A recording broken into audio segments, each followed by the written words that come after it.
우리가 세상을 살아가다가 병에 걸리지 않고 건강한 모습으로 살아가면 얼마나 좋겠습니까? 그런데 우리가 나이가 들게 되면은 특히 기력이 약해지고 이렇게 하면서 몸이 아픕니다. 어떤 목사님은 그런 말씀을 하시더라고요. 우리가 이 땅에서 아프고 힘들어야 저 천국으로 가야 되겠다, 그걸 생각한다는 거예요. 이 땅에서 마냥 건강하고 잘 먹고 잘 살면 천국이 필요 없다고 생각하고 하늘나라에 대한 소망을 가지지 않게 된다, 그렇게도 말씀하시던데, 이 땅에서 건강하게 살고 천국에 대한 소망도 잃지 않는 그런 저와 여러분이 되기를 주의 이름으로 축복합니다.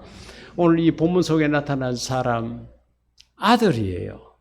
그래, 아들과 딸, 이것은 구약시대 때, 신약시대 때, 아직까지도 그런 풍습을 가지고 있는 그러한 나라들이 많이 있고, 우리나라에도 그 개인적인 사상이나 주관에 따라 가지고 아들을 선호하는 그런 사상이 있습니다.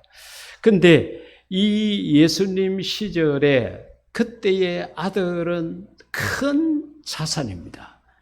근데 그 아들이 아파요. 깨지고 터지고 부서졌으면은 차라리 눈에 보이니까 낫는 모습도 보이고 나빠져가는 모습도 보이고 하니까 좀 덜한데, 이 아들은 눈에 보이도록 어떤 상처를 갖고 있는 그런 게 아니에요. 무엇인가 하면은 이 아버지가 하는 이야기 들어보십시오. 15절에 보면은 주여 내 아들을 불쌍히 여기소서. 사람은 누구나가 다 자기 아들에 대한 어떻게 자부심을 씹어주려고 그러고 내 아들이 잘났다고 그렇게 말하려고 하는 그런 본성을 가지고 있습니다. 내 아들이 불쌍히 여김을 받아야 되고 가난하고 못 배우고 알지 못하고 이런 건 별로 생각지 않습니다. 그런데 이 아버지가 얼마나 답답했던지 예수님을 찾아와서 자기 아들인데 불쌍히 여겨달라고 합니다. 그와 같이 이야기합니다. 왜? 그가 간질로 심히 고생하여, 여러분 간질이라는 것은 의학적으로 보면은 뇌에 문제가 있어요. 뇌의 건강에 문제가 있어가지고 행동이 자기가 알지 못하는 행동으로 나타납니다. 바로 그 다음에 아버지가 정상에 대해서 이야기를 하죠. 자주 불에도 넘어지며 물에도 넘어진다. 물, 불을 구분하지 못하는 거예요. 그리고 거기에 넘어져요. 그리고 그것이 한두 번 있는 것이 아니라 자주 있어요. 그러니까 이것은 뒤에 이제 예수님께서 고친 기록을 보면 알지만은 이렇게 정신 건강이 좋지 못한 상태로 만든 주범은 사탄입니다. 악령이 그렇게 만든 거예요. 여러분, 우리가 건강하게 살아가는 것은 하나님의 뜻입니다. 우리의 바람입니다. 그런데 이 하나님의 자녀인 우리가 이렇게 물불 가리지 못하고 넘어지고 쓰러지고 이렇게 병치레를 하기를 원하는 것은 악하고 더러운 원수 마귀라는 거예요. 그래서 이 악령의 삼위일체를 생각하십시오. 귀신은 주로 사람 몸에 들어가서 신체적으로 해를 가하는 자입니다. 마귀는 정신적으로 힘들게 하는 자입니다. 그리고 우리가 하나님을 제대로 알지 못하도록 영을 혼미하게 하는 것은 사탄입니다. 그래서 각각 그 역할이 다른 거예요. 성부, 성자, 성령님의 역할이 다른 것처럼 이 악하고 더러운 원수 마귀도 우리를 무너지게 하고 우리를 쓰러지게 하고 우리를 병들게 하고 우리를 하나님의 자녀답지 못하게 살아가도록 하는데 각각 그 역할을 한다는 것을 성경을 통해서 우리가 발견할 수가 있습니다. 그런데 오늘 이 질병이라는 것, 그러니까 이런 질병에 걸리는 것보다는 팔이 부러지고 어디에 상처가 나고 눈으로 그 상처를 볼 수 있고 이러면 오히려 더 낫죠. 근데 이건 그게 아니라는 거예요. 이것은 악하고 더러운 원수 마귀가 그러한 것을 했다는 겁니다. 그래서 아프니까 어때요? 이 사람 저 사람 아들이니까 살려야 되겠다고 생각을 하고 나중에는 누구에게까지 가느냐? 예수님의 제자들을 찾아갑니다. 그래서 16절 가운데 보면은 내가 주의 제자들에게 데리고 왔으나, 그렇죠. 얼마나 답답했겠어요. 그래가지고 도저히 안 되니까 자기가 소문을 들었겠죠. 예수님께서 그렇게 고치시고 제자들도 예수님으로부터 그런 능력을 받아가지고 나가서 귀신을 쫓아내고 악령을 쫓아내고 이런 병을 고쳤다는 이야기를 들었으니까 예수님의 제자, 그것도 한 명이 아니고요, 9명이 적어도 여기에 있었어요. 데려왔는데 능히 고치지 못하더이다. 여러분, 몸이 아프고 힘들었을 때에 병원을 가도 대책이 없다는 이야기. 이 약을 먹어도 안 되고 저 의사를 만나도 안 되고 이런 치료 방법 저런 치료 방법 해도 안 될 때에 우리 마음이 얼마나 힘들겠어요. 원인만 알면은 그 원인에 따라서 처방을 하고 수술을 하든 뭐 어떻게 하든 간에 고칠 수가 있는데 원인을 모르는데 사람은 시름시름 제 기능을 하지 못하고 이런 상태에 빠지게 되면 너무 힘들죠. 바로 이 능히 고치지 못하더이다 하는 이것은 이 아버지가 아들을 예수님에게까지 데리고 왔다는 것은 이때까지 의사도 만나고 제자들까지 만나고 그렇게 했지만은 못 고치더라는 거예요. 그래서 사람에 대해서 실망하고 좌절하게 된다는 거죠. 여러분, 우리가 육체적 질병뿐만 아니라 마음의 걱정, 근심, 조금 전에 이제 그 찬양할 때 우리가 그게 나왔지만은 마음속에 근심 있는 사람 나왔지만은 우리가 세상을 살아가다가 근심이 우리의 마음을 떠나지 않는 경우가 많지 않습니까?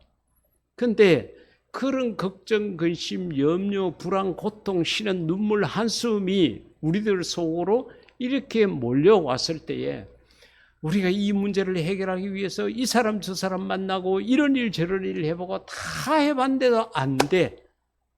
그러면은 얼마나 우리가 실망스럽습니까?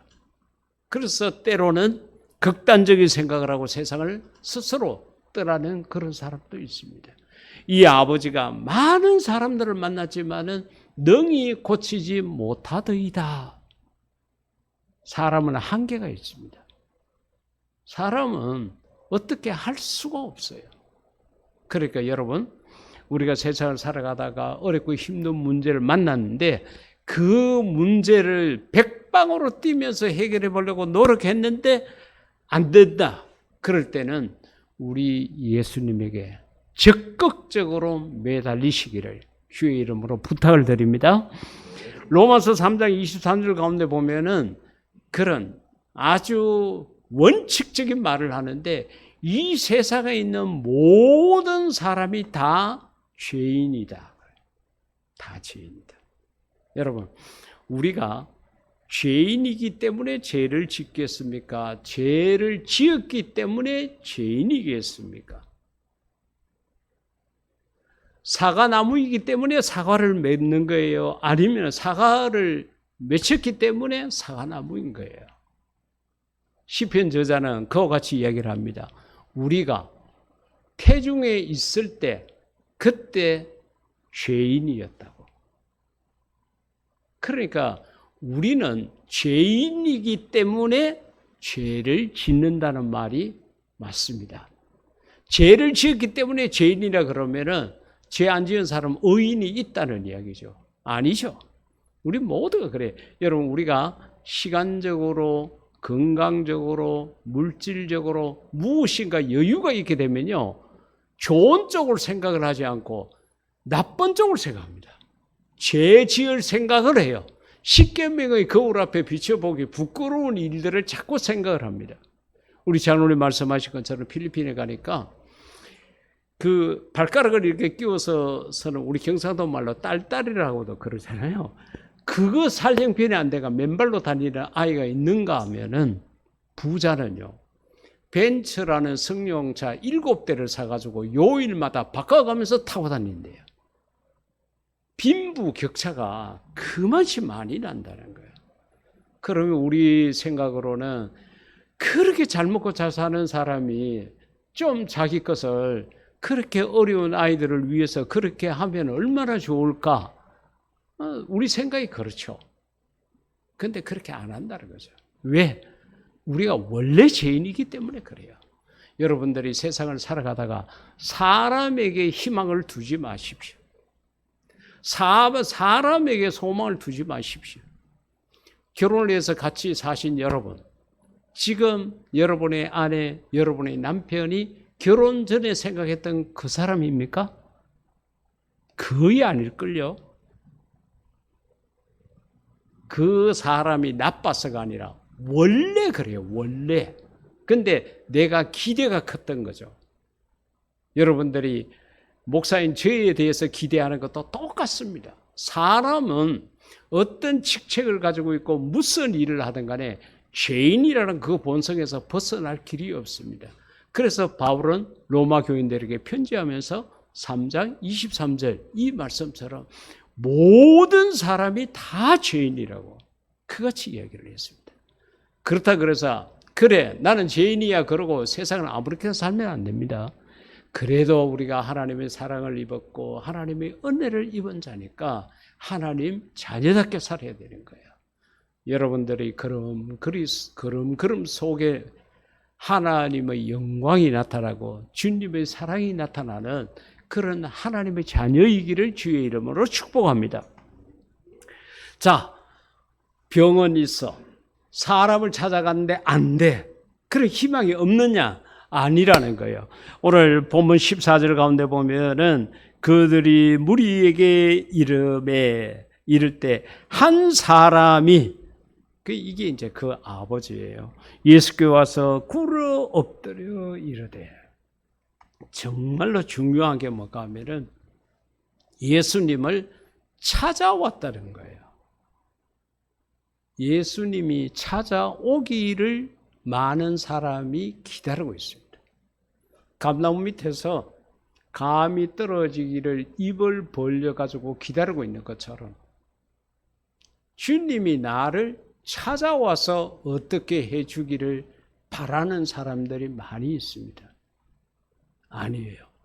물론 베드로의 장모집에 요청하지도 않았지만 예수님께서 가서 고쳐주신 적이 있지만 그건 아주 특별한 케이스입니다. 사명자의 집이었고 사명자의 숙제였습니다. 베드로가 예수님의 부르심을 받아갔지만 마음 한쪽에 장모가 열벽으로 알아 누워 있으니까 걱정, 근심이 항상 그쪽으로 가 있었을 거예요. 그러니까 예수님께서 그 근심을 덜어주신 거죠. 그러나 대부분은 예수님을 찾아왔습니다. 어렵고 힘들어도 그랬어요. 시각장애인이 앞을 보지 못했지만은 예수님이 누구인지도 모르고 자기 주변에 있는지도 모르지만은 막 찾았어요. 시각장애인이 찾을 수 있는 길은 얼굴을 보고 쫓아갈 수 없잖아요. 소리로 찾은 거예요. 소리. 뒤에 이제 바돌로메 이야기가 나옵니다만은 소리로 찾아간 거예요. 여러분, 어렵고 힘들 때에 우리 주님을 찾아가는 자가 되기를 주의 이름으로 축복합니다. 이 아버지가 만약에 이 아들 불쌍하다고 자기 집에 누워놓고 대문 열어놓고 주님이 오시기만을 기다렸다 그러면은 고칠 수 없었을 것입니다. 동네 사람들 보기 창피스럽지만 애가 물불을 구별하지 못하고 순간적으로 넘어지고 쓰러지고 입에 거품을 내고 난리를 내고 정말 인간의 모습이 아닌 짐승의 모습을 나타내고 그렇게 하지만은 그래도 그를 데리고 예수님을 찾아왔다는 거예요. 여러분, 어렵고 힘들 때에 예수님을 찾으십시오. 두드려야 됩니다. 찾아야 되고 그래야 그것이 내 것이 될 수가 있는 거예요.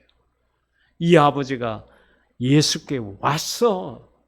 그리고 무릎을 꿇었다. 그와 같이 이야기하는데, 무릎을 꿇었다는 것은 최고의 겸손의 표시고 경의의 표시입니다.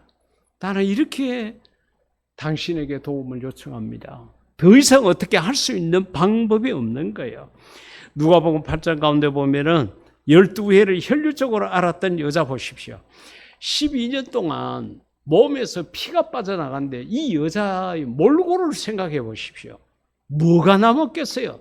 무슨 힘이 있었겠어요?